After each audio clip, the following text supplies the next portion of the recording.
Germany. See this? It's Munich. How did I get here? How do I travel? All I do is travel, right? This is my Joby. Thank you. This is my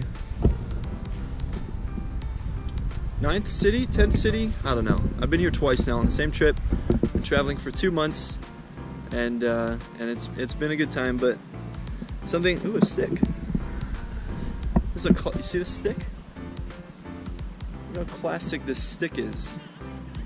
Anyway, I think something that helped me travel was I needed to lose weight first. I needed to get in the shape that I thought I should be in order to do what I want to in life. So I started, and it did not go well. I think I maxed out 235 pounds. It's about, jeez, some dogs behind me. See that? I don't know, 235 pounds had to have been, no. About 100 kilos would be 225. So I had to have been like 110 kilos or something, maybe 105 kilos. Anyways, I lost like 35 pounds, lost like 10 kilograms of weight. You can see the metric system is getting to me. But the trick is, how do you create a habit? Create a habit that you can stick to. Create a habit that, you can see that's my backpack, hopefully it doesn't get stolen. Create a habit that I can continue with, that I can grow off of, and that I can introduce gradually in order to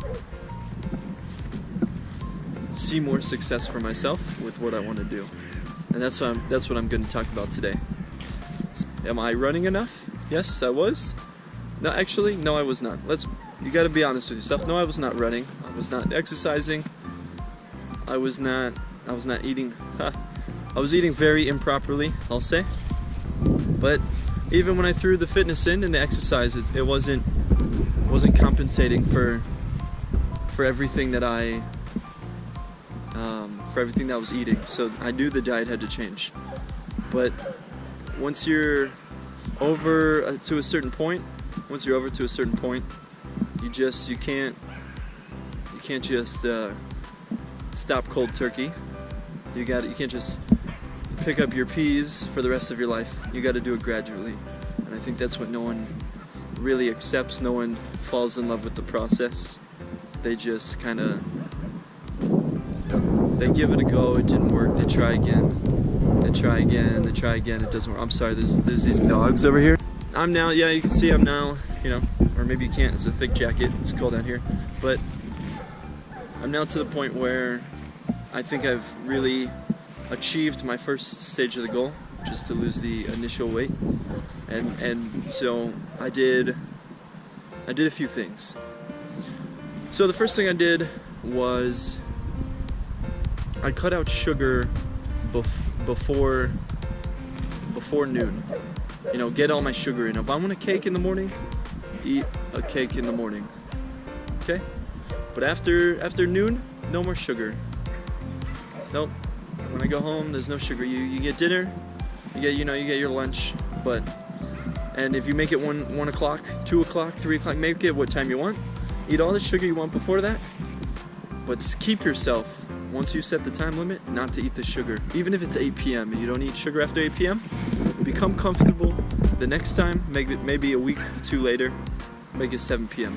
6, 5, 4, 3, 2. Make it earlier and earlier.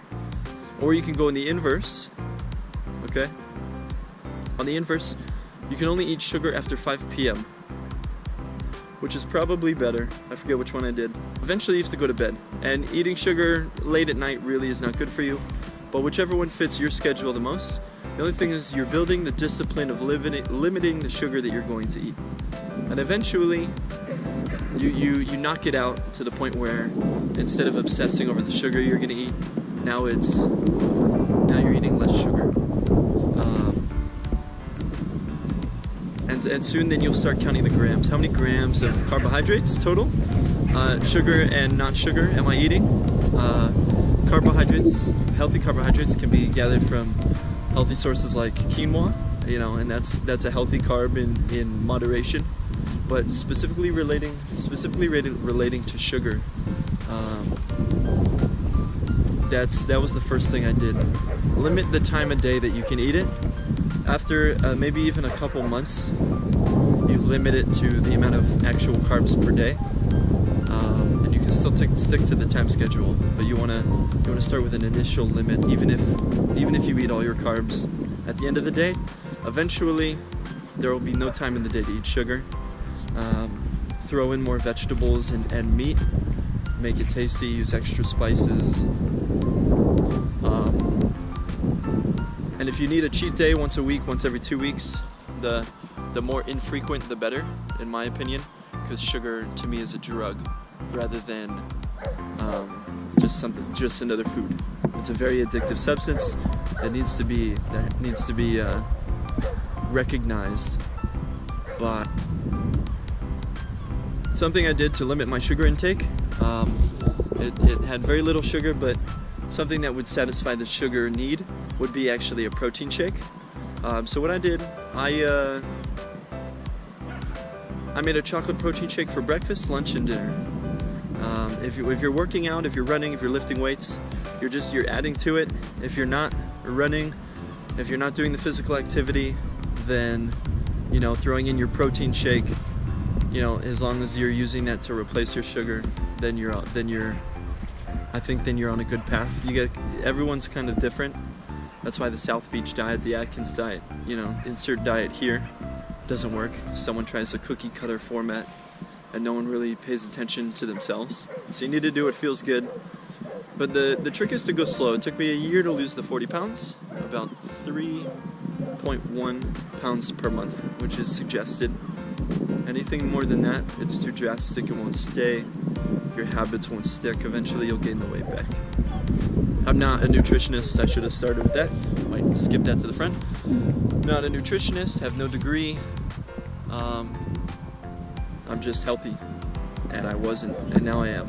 And so for me, the qualification of experience is real life. But maybe you take my advice. I'll also see a doctor if you depending on medications or any drastic changes you plan to make.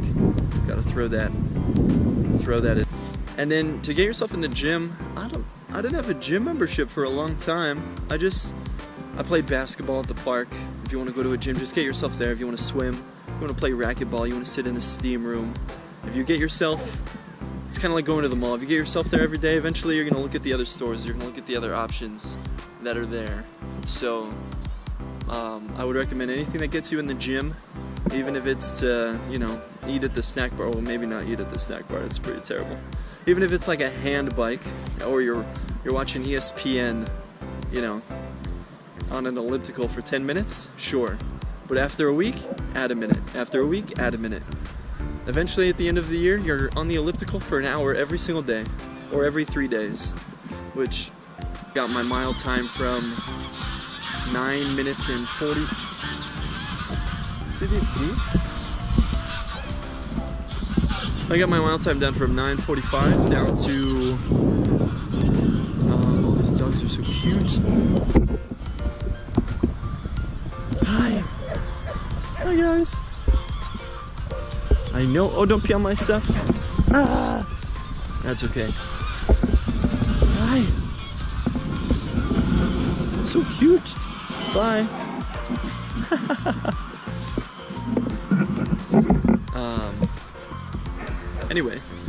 Anyway, so 9:45 down to 6:57 in just a few months. Just from, actually maybe that was 6 months. 6 months time, I got it down, all the way down to 6:57 on a 25:58, I think, 3K. I was running a 3K almost every day. Hi, another dog. I love coming to the park. Hi there. Yeah, you don't need to see that. So yeah, running, swimming, basketball, play a sport, join a co-ed team, something. And now you're limiting your sugar, you're getting your activity up, and you just you need to fall in love with the process. Summary. Limit the sugar starting by hour, then move 2 grams per day. Gradually add in exercise, and then look at the progress and adapt accordingly. Those are the two things I did. That's pretty much all I did, and now my pants, I need to add loops to my pants belt to be able to my, just my pant belt, just so they'd fit. If you make progress, if you follow anything in the video, leave it in the comments below. Subscribe for more tips. The channel is Travel Sensei, and I'll catch you next time.